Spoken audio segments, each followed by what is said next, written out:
ফয়জাল সাহেব ইনি হচ্ছেন গ্রামের সবচেয়ে ধনী ব্যক্তি। এনার 100 বিঘার উপর জমি রয়েছে। আজকের ভিডিওটা এনাকে নিয়ে। দেখতে চাইলে আমাদের সাথে থাকুন। কয়দিন আগত না কোরবানি দিল, ফির বলে কোরবানি দিল, ফির কোরবানি দেওয়া নাকি মোর টেহাগুলো শেষ এদিন করতে করতে। কিরে হাবলু, হ্যাঁ দোস্ত। কোরবানি তো আইলো, হ্যাঁ আবার তো কোরবানি দেওয়া লাগবে। হ্যাঁ, তোর বাপ কিবার কোরবানি দিবে? সেই কথা কইস না রে দোস্ত, আমার কি আর সেই সামর্থ্য আছে আমরাই কোরবানি দিয়ে পাই? এটা কথা বলু তুই। সেটাও তো ঠিক কথা। আচ্ছা কয়জাল চা তো এবারও কোরবানি দিবে? এই এলাকার মধ্যে কোরবানি হয় আর কয়জাল চা কোরবানি দেয় না, এমন কোন ইতিহাস দেখছিস তুই? দেবো না। কয়লার সাথে কি কোরবানি দিচ্ছে না সেটা আমার বহুত আগে জানা আছে। এ ডাবলু দিন কিরে খবর রে, কত দেখো ভালো করি মক। ইয়ে রাগার বাদ তোর চাচা করলে না ধান বিক্রি করি কোরবানি দিবে। তাতে কি মোর চাচায় কোরবানি দেয় নাই? কেরা তুই হাসিস কে? দিছে তো 500 মন ধান বসে 13 জনের সাথে শেয়ার হচ্ছে একটা গাই গরু কোরবানি দিছে। গাই গরু হলে তো দিছে, বেড়া ছয় এবার চাচা কব এহলায় একটা সবচেয়ে বড় দামরা আনি কোরবানি দিবে। কি মনে করছিস তুই? এই তোমরা দুজন থামবেন রে। এই ডাবলু থামের তো, সবাই মিলি আইসো কয়জাল স্যার কাছে যাই, দেখি চাচায় কি কয়। তোমরা তিনটে আইসি এরা দুনিয়া নাহি নঙ্কা কথা শুরু করে দিছেন। তোরা দেখি চাচার কাছে যাই কি হয়েছে। চলো চলো। चल हट।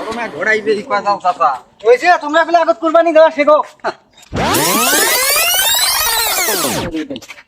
থাকিস গেট খান খোলং, থাকিস এত ব্যস্ত হইস না, গেট খান খোলং। ও কয়জাল স্যার বাড়িতে আসুন গো। আরে গো চাচা আসো দেখি গো। কি কাবরা কাবি ফেলাইছে, একবারে হাত ধুবে দেখছো তাও দিবে দেন না। আজকে কি হয়েছে কদ? চাচা ডাবলুই বলে কবার নেক্সট ইয়ার তোমরা বলে যাবো না একটা গরু হেলায় কোরবানি দিবে পান। ডাবলু তো ঠিক কথাই কইছে, একটা গরু কি কোরবানি দেওয়া হেলায় সম্ভব? হ্যাঁ কামাই করতে সদন আছে। হেবলো মোর কথা কি ঠিক আছে দেখছে? আসলে তো ঠিক। চাচা কি করছেন ভাই? এইবারে কোরবানি তোমাকে হেলায় দেওয়া নিকবে ভাই, মান সম্মান বোধ থাকবে না এলাকাত ভাই, তোমার কোরবানিটা হেলায় দেওয়াই নিকবে। এর ভাইস্তে এগুলো কথা কওয়া যায়? হেবলো দেখছে এদিন মুই হার কিপটে কোনো জায়গাত মুই হে দাম নাই। কি মুইও জীবনে দেখ। चल हट। আল্লাহ, দুইটে মানুষ আমরা হাস্যের গোস্ত হলে 1 সপ্তাহ চলে যায়।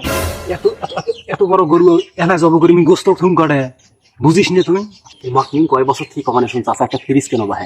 এই কোরবানির গোস্তগুলি ফ্রিজ হচ্ছে আমরা বছরের পর বছর খাবার পাই, তার তো তোমরা বোঝেন না। তোমরা খালি দেওয়ানগিরি করে খালি কি করেন, 13 জন 14 জনের ভাগত যা কোরবানি দেন, গোস্ত আমার খাওয়া হয়।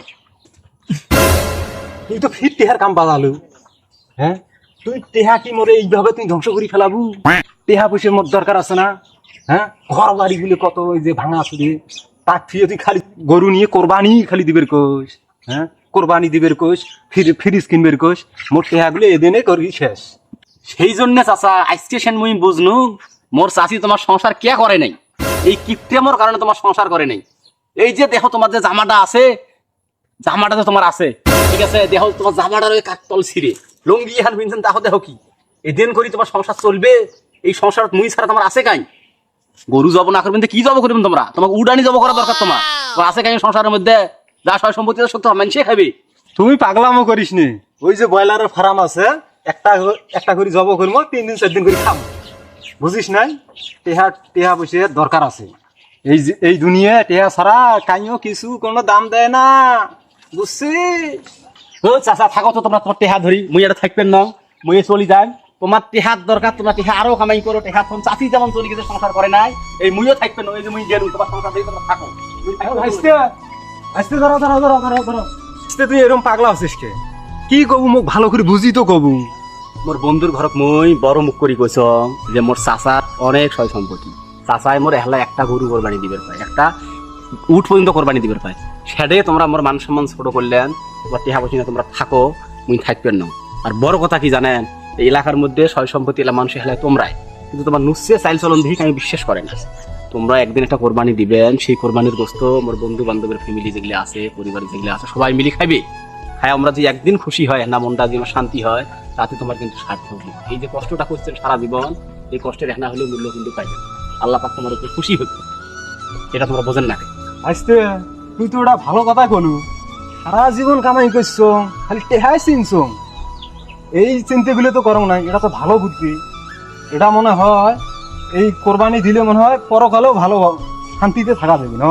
আল্লাহর কাছে কোরবানির গোশত পৌঁছায় না, আল্লাহর কাছে পৌঁছে তোমার নিয়ত করছে না, নিয়ত এই নিয়তের থাকি তোমাকে সওয়াব দিবে আল্লাহ। এই সওয়াবের ওসিলে পরকালে যায় জান্নাতুল যাওয়া হয়ে যায়। এটা তোমরা বোঝেন না, ভালো করে বোঝা লাগবে। গোশত খালি মানুষ এমনি খাবে, গোশতের থেকে আল্লাহ তোমাকে সওয়াব দিবে।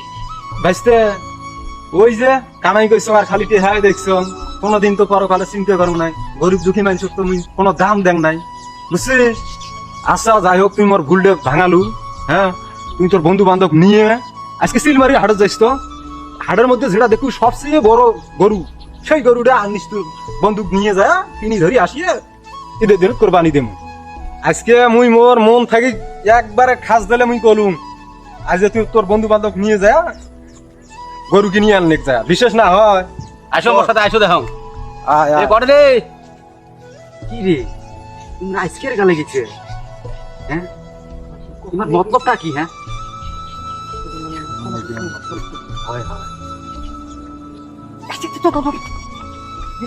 আসো তো দেখো।